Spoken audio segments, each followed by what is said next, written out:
Have you ever wondered how the infamous sex machine Rasputin died? This mysterious figure, Grigory Rasputin, came from humble beginnings, born on a cold winter's day, January 21st, 1869, in the small Siberian village of Pokrovskoye. Rasputin was the son of simple farmers. His early life was much like any other peasant's, filled with long days of hard work in the fields. However, his destiny took a turn when he was sent to a monastery, a decision that would shape the rest of his life.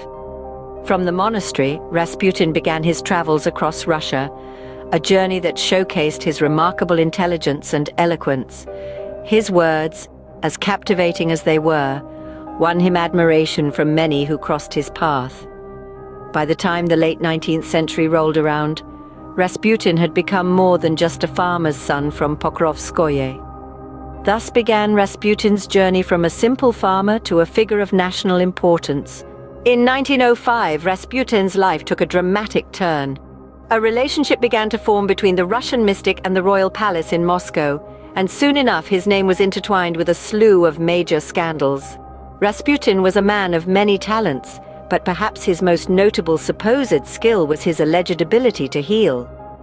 Empress Alexandra, wife of Emperor Nicholas II, was one of his most ardent supporters, convinced of his miraculous healing powers.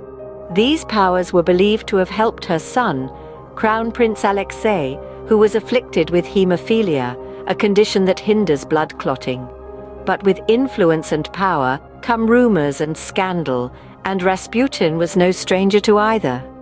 His close relationship with the royal family, particularly Empress Alexandra, led to whispers and gossip.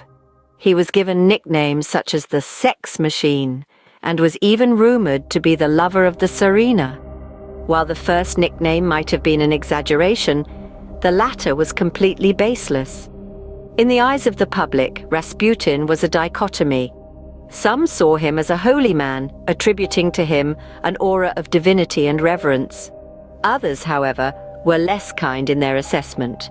They saw him as a snake, a malevolent influence winding its way into the heart of the royal family. This latter description was given to him by the reformist prime minister at the time, Pyotr Stolypin. The controversy surrounding Rasputin was not limited to his personal life. His political influence was also a cause for concern. His perceived meddling in Russian foreign policy, especially during the volatile period of World War I, added fuel to the fire of public opinion. Rasputin's influence and the rumors surrounding him led to a varied public opinion, from reverence to outright hatred. His relationship with the royal family, his supposed healing powers, and the scandals that seemed to follow him wherever he went, all played a part in crafting the enigmatic figure that was Grigory Rasputin. With the onset of World War I, Rasputin found himself in the eye of a political storm. The world was changing rapidly, and Rasputin was at the center of it all. He was seen by many as a threat to Russian foreign policy, particularly by those who supported an alliance with France and sought a military victory over Germany. Rasputin, however, had his own views on the war. In a conversation with an Italian journalist, he made his stance clear, stating, "With the will of God, there will be no war." This remark was not well received. It sparked suspicion and further distanced him from the war enthusiasts. In the midst of this political turmoil, resentment towards Rasputin grew. His position in the royal court, his influence over the Tsar's family, and his stance on the war led many to see him as a symbol of Russia's problems. As the war raged on, Rasputin became a target for those seeking to change Russia's course. The mystery of Rasputin's death begins on a cold December night in 1916. Why would Rasputin, a man known for his keen intuition, visit the palace of Prince Felix Yusupov in St. Petersburg? According to Yusupov and Vladimir Purishkevich, a member of parliament and co-conspirator, Rasputin was lured to the palace under the pretense of meeting Yusupov's wife, Irina. However, in reality, Irina was in Crimea, far away from the unfolding plot. Yusupov claimed to have served Rasputin poisoned candies, a detail that raises eyebrows.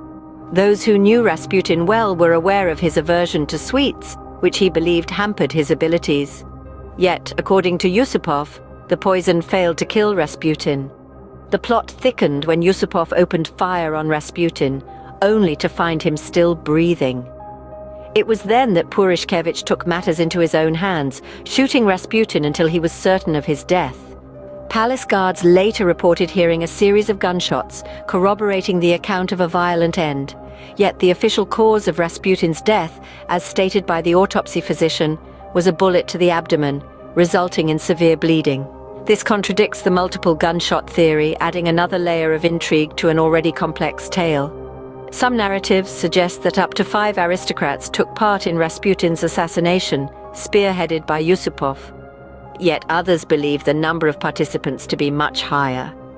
There's even a theory suggesting that the conspirators resorted to drowning Rasputin in icy water. However, the autopsy revealed that the mad monk was already dead when his body was submerged. Then there's the account of Rasputin's daughter Maria, who maintained that her father had been warned of the assassination plot by then Russian Interior Minister Alexander Protopopov. He had advised Rasputin to isolate himself, yet Rasputin chose to visit the Yusupov palace, making his actions that night all the more perplexing. Despite the many theories, the true circumstances of Rasputin's death remain shrouded in mystery. Rasputin's death marked the end of an era in Russian history. Following his assassination, the Russian Empire found itself in a state of turmoil. The royal family, who had held Rasputin in high regard, was deeply affected by his demise. His absence created a void that further destabilized the already fragile monarchy. His assassins, Prince Yusupov and Vladimir Purishkevich, faced their own fates. Yusupov was exiled to Paris, where he lived until he was 80, while Purishkevich was arrested in Petrograd in 1918, only to be released later. In conclusion, Rasputin was a figure of great controversy. A simple Siberian farmer turned influential royal confidant. His life was as extraordinary as his death was mysterious. His alleged healing powers, his relationship with the royal family, and his untimely death formed a narrative that continues to intrigue us. Whether viewed as a saint or a sinner, Rasputin's life and death continue to fascinate us a century later. Cheery.